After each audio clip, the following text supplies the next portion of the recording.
On passe maintenant la parole à Adrien qui va assurer le pilotage. Donc, bonjour à tous, donc, je suis Adrien Jailloux, chargé de mission scientifique à Parcs Nationaux de France.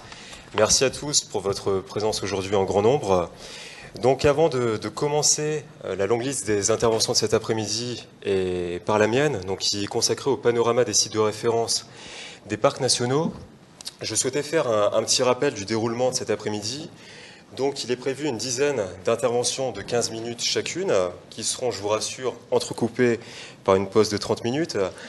Et cette demi-journée se conclura par un temps d'échange d'à peu près 1h15, qui sera animé par François Blanc, directeur du Parc national des Calanques, et Marie-Hélène Cruveillet, vice-présidente du conseil scientifique de PNF, pour approfondir ensemble ce concept de site de référence pour la recherche dans les parcs nationaux, qui fait l'objet en fait de la thématique de l'ensemble de cette demi-journée. Et c'est ce que je vais commencer par vous introduire avec donc ce panorama des sites de référence dans les parcs. Avant cela, juste un petit rappel du fonctionnement de cet après-midi.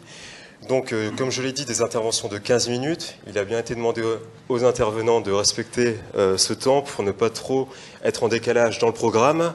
S'il reste un peu de temps à la suite des interventions, on pourra prendre 1 à 2 questions dans la salle. Donc, je vous demanderai plutôt de cibler vos questions et de faire en sorte que ce soit vraiment des questions de compréhension du sujet. Et si vous avez des questions plus ouvertes, plus générales, je vous invite à les conserver pour le temps d'échange de la fin d'après-midi. Voilà pour ces explications du déroulement. Donc, je vais commencer cette première intervention sur le panorama des sites de référence des parcs nationaux. Donc, avant tout, je vais d'abord revenir sur un aspect définition. Certains d'entre vous sont peut-être interrogatifs avec ce terme site de référence pour la recherche dans les parcs nationaux. Donc, je vais essayer de vous apporter quelques éléments pour vous permettre de mieux l'appréhender, d'autant plus que c'est le sujet de cet après-midi. Alors cette question, c'est quoi un site de référence? Les parcs nationaux se la sont posés il y a déjà un certain nombre d'années. Il y a encore quelques années, les définitions n'étaient pas forcément totalement identiques dans l'ensemble des parcs. Donc il y a eu une volonté collective de vraiment mettre en place une définition de ce qu'est un site de référence pour la recherche dans un parc national.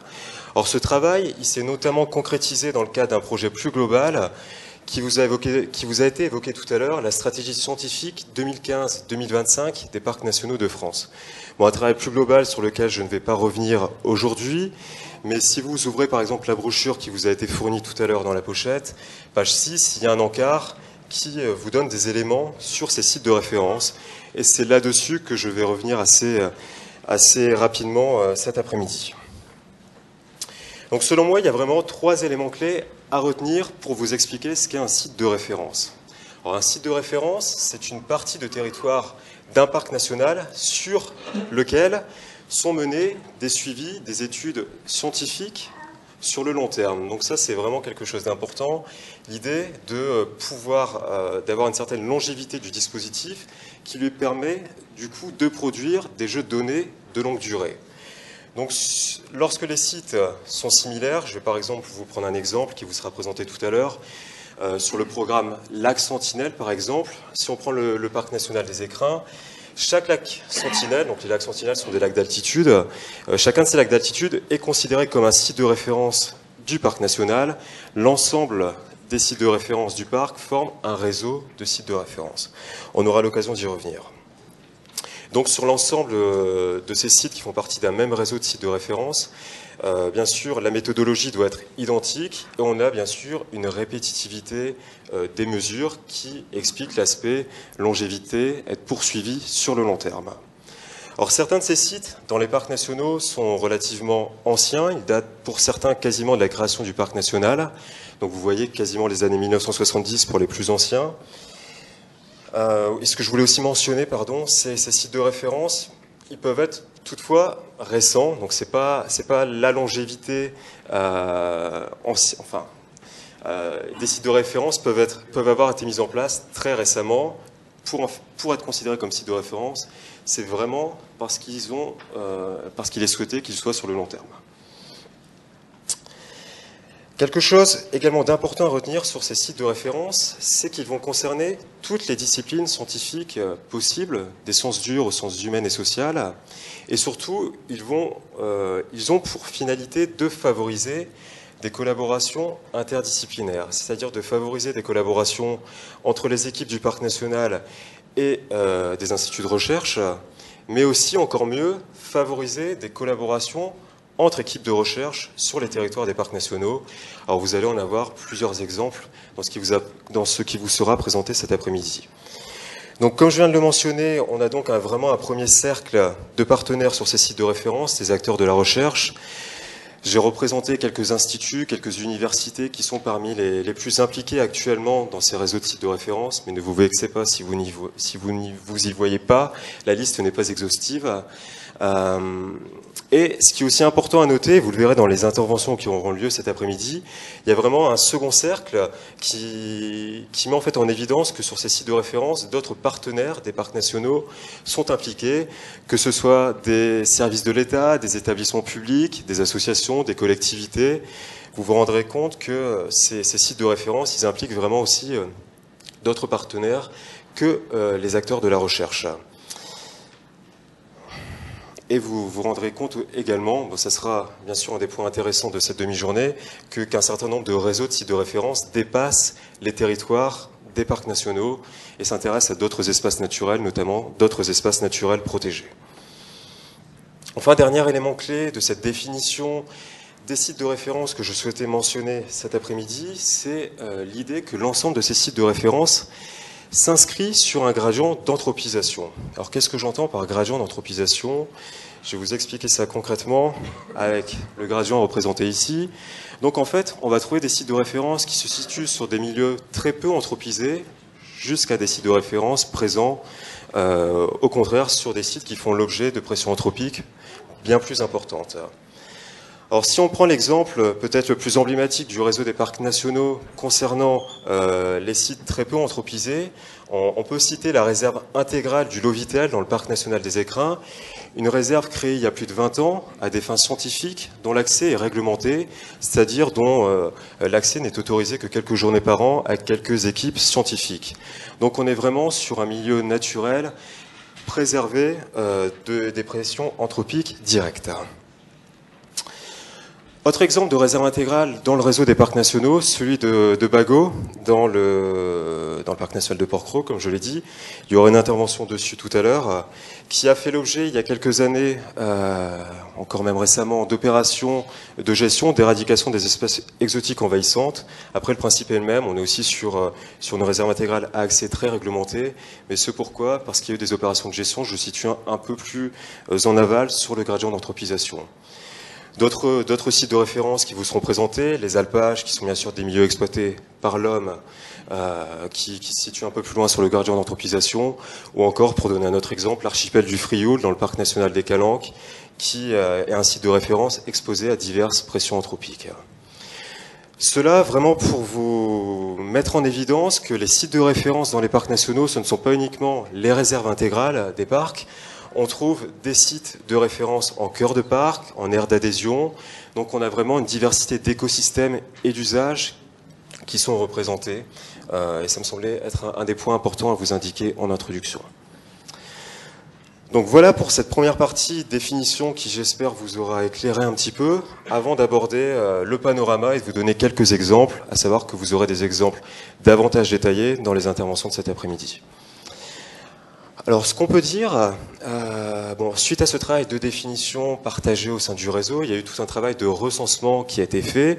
Il a été demandé à chaque parc de faire le recensement de ces réseaux de sites de référence sur son territoire. Donc à ce jour, la liste n'est pas totalement stabilisée, mais le réseau des parcs nationaux compterait plus de 70 réseaux de sites de référence.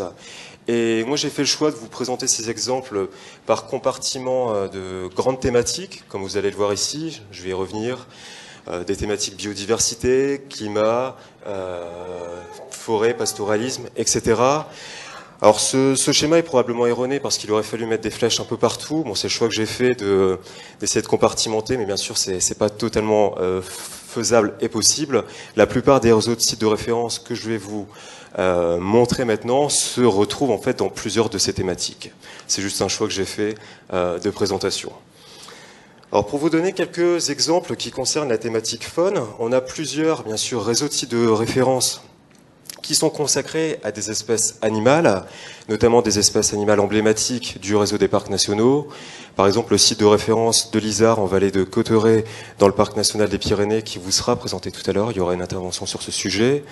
D'autres espèces emblématiques qui font l'objet de sites de référence, le tétralyre, les tortues marines ou encore l'aigle de Bonelli. Mais on a aussi parfois des espèces animales qui sont suivies pour d'autres raisons. Par exemple, parfois par rapport aux problèmes qu'elles peuvent causer à certaines activités humaines, comme le campagnol terrestre en Haute-Romanche, dans le parc national des Écrins.